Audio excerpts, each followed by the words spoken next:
The storyteller welcomes you to another nightmare.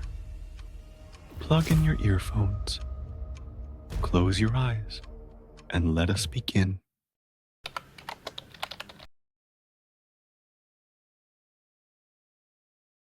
Have you ever walked into a room and just felt that something was wrong? Not the kind of wrong that makes you second guess yourself, but the kind that makes the hairs on the back of your neck stand up? What if you walked into a room that had been empty all day, and yet something was waiting for you? This happened to me on the very last day of school. I should have been excited to go home for the summer, but instead, I found myself in the middle of something I can never explain. Something I still can't shake off to this day. It started like any other end-of-year routine. I was working the last shift as the school janitor, cleaning up the mess left behind by the students. It was nearly empty, just a few teachers finishing up, the hum of fluorescent lights buzzing above me.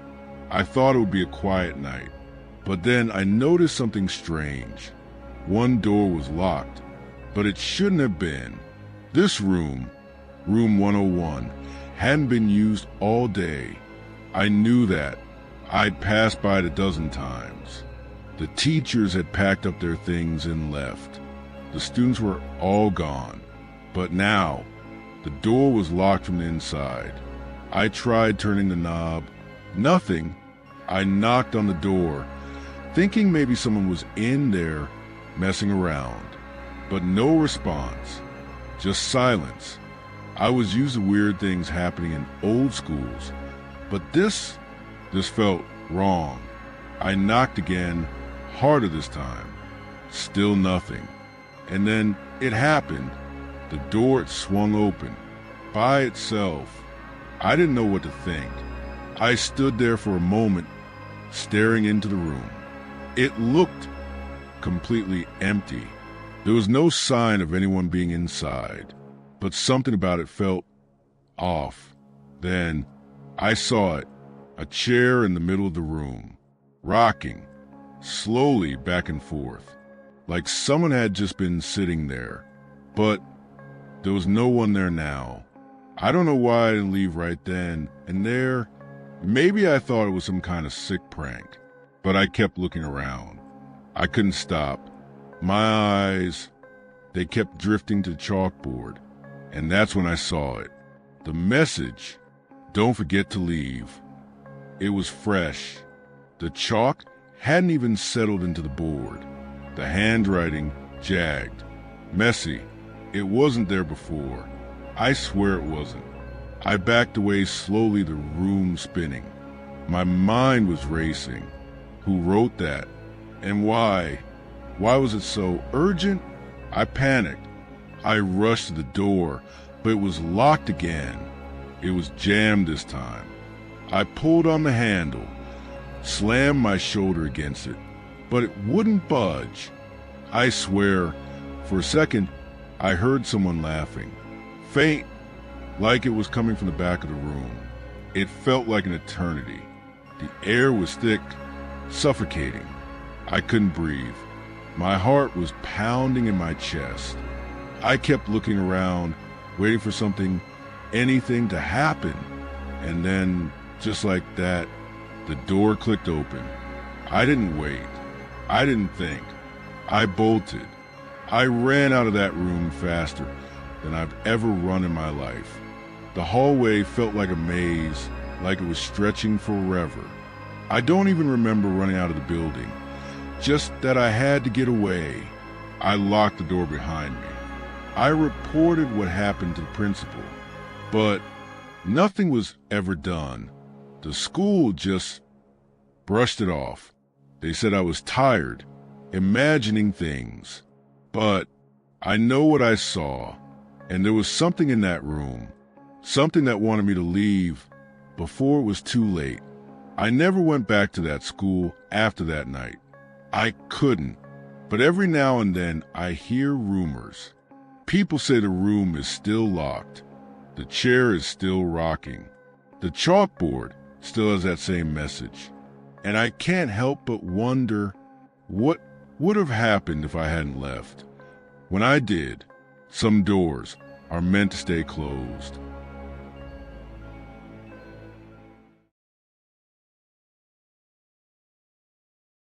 Before we move on to the next story, if you like true scary stories, please subscribe to Storyteller and click the bell icon for more creepy tales every week.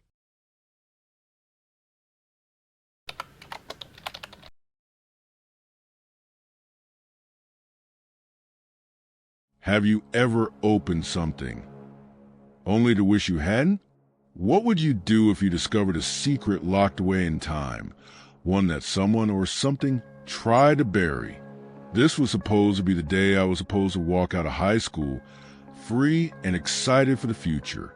But that day, the last day of senior year, turned into something much darker than I could have ever imagined.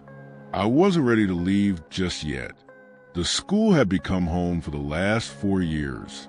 So I stayed behind to clean out my locker, finishing up the last of the mundane tasks.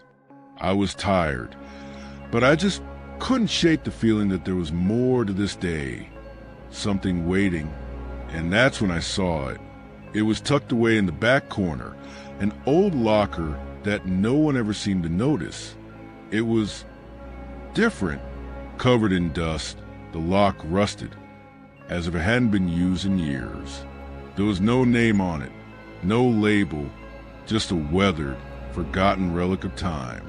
Something about it drew me in, like I had no choice but to look closer. At first, I thought it was nothing, just some old locker that had been forgotten. But then, curiosity took over. I tried the lock. To my surprise, it clicked, and that's when everything changed. Inside was an old notebook. The pages looked ancient, the ink smudged, and the cover worn like it had been sitting there for years.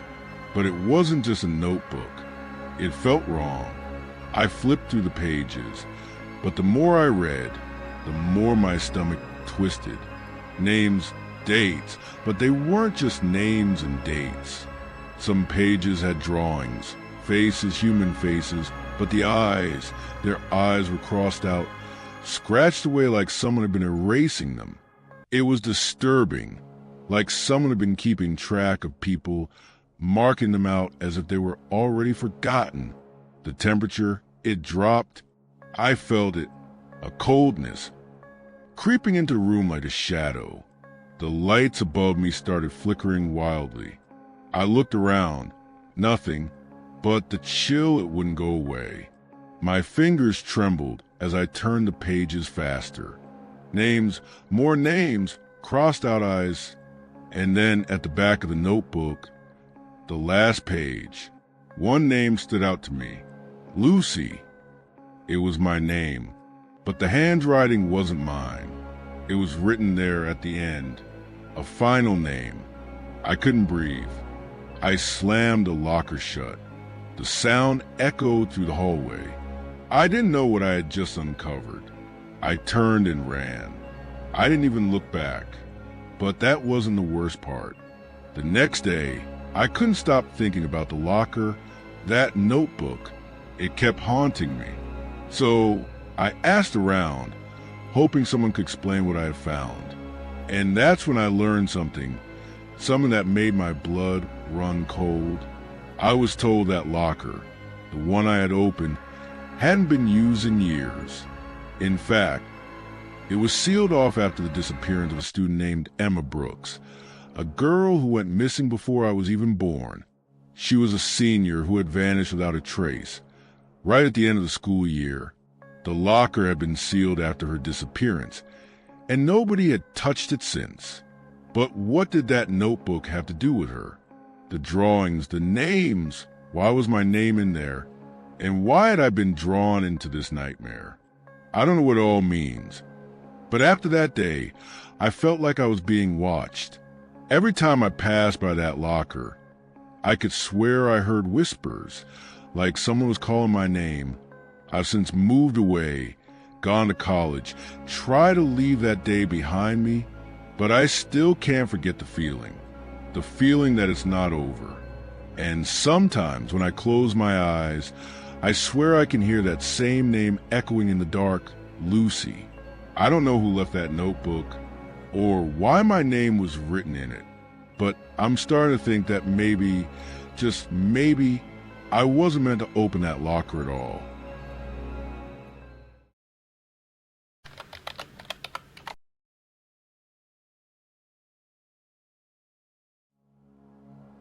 What if something you thought was innocent, something as simple as a yearbook, was actually the beginning of a nightmare?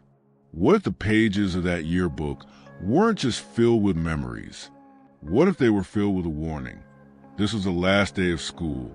You know, the usual signing yearbooks, taking photos, saying goodbye to friends. But for me, that day, it turned into something I'll never forget.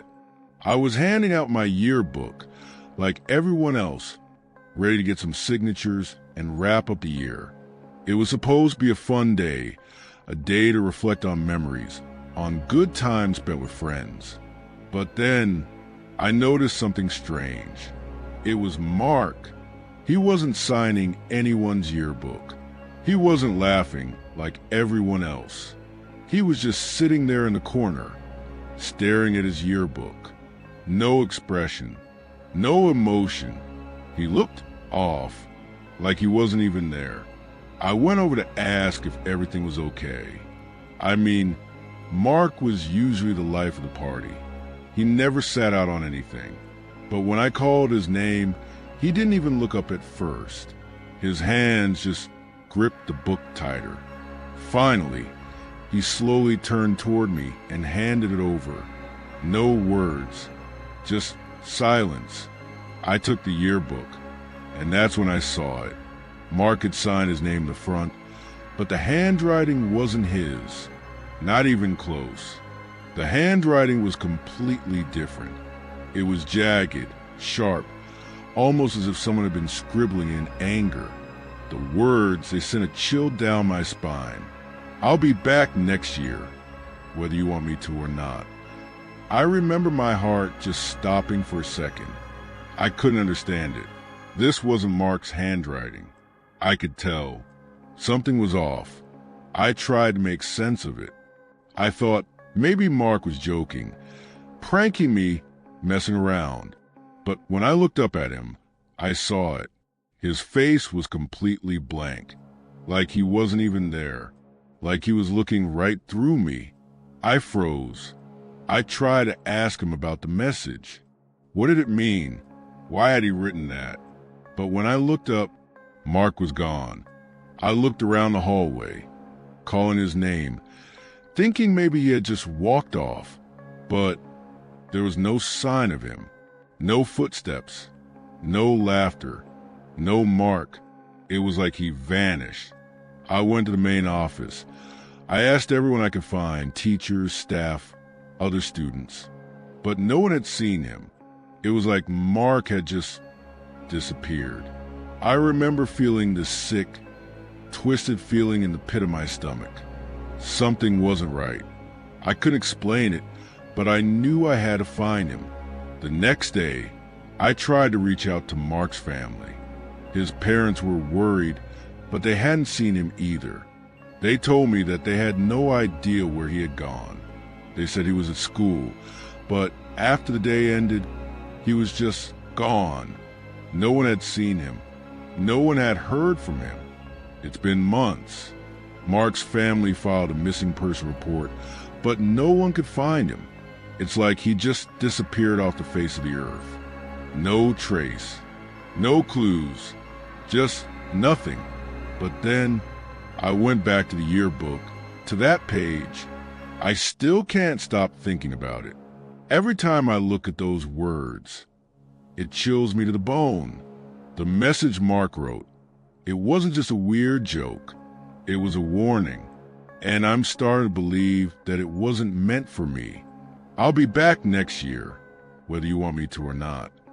I don't know if Mark is gone forever, but I don't think this is over. Not by a long shot. Because something is coming. And I don't think any of us are ready for it. Some doors shouldn't be opened, and some yearbooks shouldn't be signed.